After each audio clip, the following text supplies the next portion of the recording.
According to Zora Neale Hurston, research is formalized curiosity. It is poking and prying with a purpose. Panel of judges, teachers, fellow researchers, good day. I am Velez together with Vergara, Villar, and Yap of BSN 3D Group 4B presenting our study, Level of Teaching Confidence of Nursing Students During Patient Education. Patient education is a patient's right and ought to be incorporated into the care and treatment. According to Hinkle and Cheever 2018, patient education supports informed choices in self-care, encourages compliance with the therapeutic regimen, and fulfills nursing standards. In the study of Ioma et al. 2013, self-confidence in the concept of patient education is described as a student's belief in their personal practical skills and knowledge integrated into nursing practice. However, according to a study, nursing students are lacking in confidence, feel anxious, unsure, and are confused as a result of a discrepancy between theory-based education and actual practice experiences. Therefore, the researchers chose this topic with regard to determining the level of teaching confidence of nursing students during patient education. The research study aimed to determine the level of teaching confidence of nursing students during patient education. It focused on nursing students' demographics and analyzed its knowledge, clinical experience, and communication skills affect their teaching confidence. Furthermore, the research study aimed to serve as a reference data for institutions and nurse educators to understand the different factors and deliberate conducive interventions to help improve the performance of nursing students.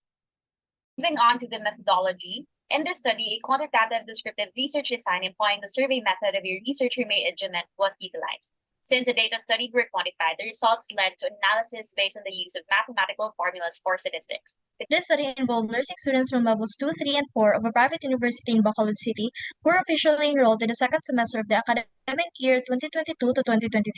Level 1 students were excluded as they had no assigned clinical duty areas yet. Simple random sampling was used to determine the participants, with 76 students from second year, 94 students from third year, and 93 students from fourth year, selected through the fishbowl method. The research instrument was a 26-question survey made by the researchers. It was divided into two parts, the first of which dealt with the participants' demographic, and the second part focused on the intervening variables. Participants used a 5-point Likert scale to rate their level of confidence. The instrument's validity was verified by 3 panel of experts with a result of 4.45, and the reliability was tested using the Hornbeck's alpha test with a result of 0.931 through a pilot test survey of 30 non-targeted participants. Moving on to our results and discussion, the study's findings are summarized in Table 3, which provides an overview of the demographic profile of the participants based on their age, sex, year level, and grade point average. The results show that the majority of the participants were between the ages of 20 to 22 years old, and among the participants, 206 were female and 57 were male.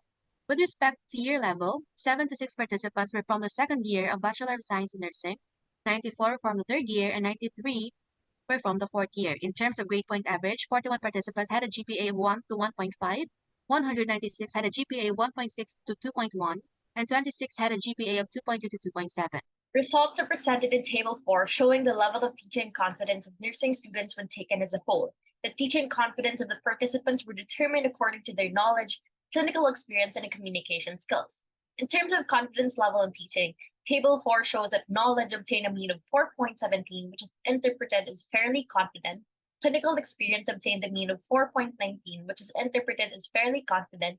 And communication skills obtained a mean of 4.13, which is also interpreted as fairly confident.